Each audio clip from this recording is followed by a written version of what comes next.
আর নায়িকা হতে চান না তিনি। এ তাঁর সচেতন সিদ্ধান্ত, তা নিয়ে কোনো আক্ষেপ নেই অভিনেত্রী শ্রীপর্ণা রায়ের। আপাতত জি বাংলার মুকুট ধারাবাহিকে তাঁকে দেখছেন দর্শক। শ্রীপর্ণা স্পষ্ট বললেন, মুখ্য চরিত্র থেকে সরে আসতে চেয়েছিলাম। হিরোইনের প্রেশার আমি আর নিতে চাইনি। এমন চরিত্র খুঁজছিলাম। নায়িকা নয়, কিন্তু গুরুত্বপূর্ণ ভূমিকা। কেন নায়িকার চরিত্রে আর অভিনয় করতে চান না? শ্রীপর্ণার জবাব, হিরোইন হতে গেলে কখনো অসুস্থ হতে পারবে না। সে অসুস্থ হলে শুটিং হবে না। আমার বালিতে বাড়ি। আমি আর বাবা থাকি। আমার মা নেই। এখনো দায়িত্ব তেমন নিতে হয় না, ঠিকই। কিন্তু বাবার যখন কোভিড হয়েছিল, ছুটি না পেয়ে নিজেরই খুব খারাপ লেগেছিল। কি হবে ভাবছিলাম। আবার শুটিং না করতে পারলে ইউনিটের সমস্যা।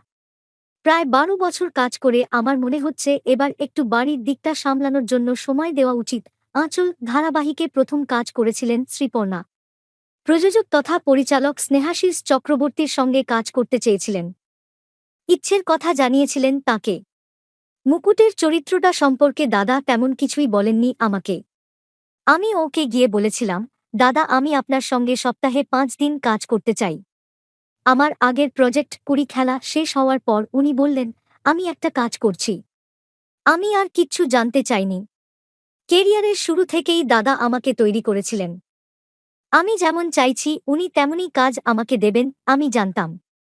যা ভেবেছি তার থেকে অনেক বেশি পেয়েছি বলে মনে হচ্ছে। স্বীকারোক্তি শ্রীপর্ণার। এখনও পর্যন্ত মুকুটের খুব ভালো ফিডব্যাক পেয়েছেন বলে জানালেন অভিনেত্রী।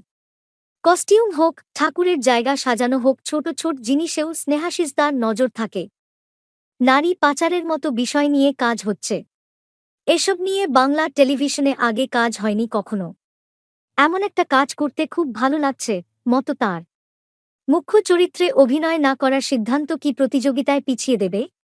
আত্মবিশ্বাসী শ্রীপর্ণা বললেন, আমি অভিনয় ভালোবাসি। অভিনয়ের খিদে মিটবে মঞ্চ অভিনয়েও। কিন্তু একটা উপার্জনের ব্যাপারও থাকে। সেজন্য ধারাবাহিক। মঞ্চেও যদি নায়িকার চরিত্র না পাই, আমার খারাপ লাগবে না। আর পরবর্তীকালে আমার ফ্যামিলি প্ল্যানিং রয়েছে। তার সব কটা ধাপ আমি সমানভাবে এনজয় করতে চাই।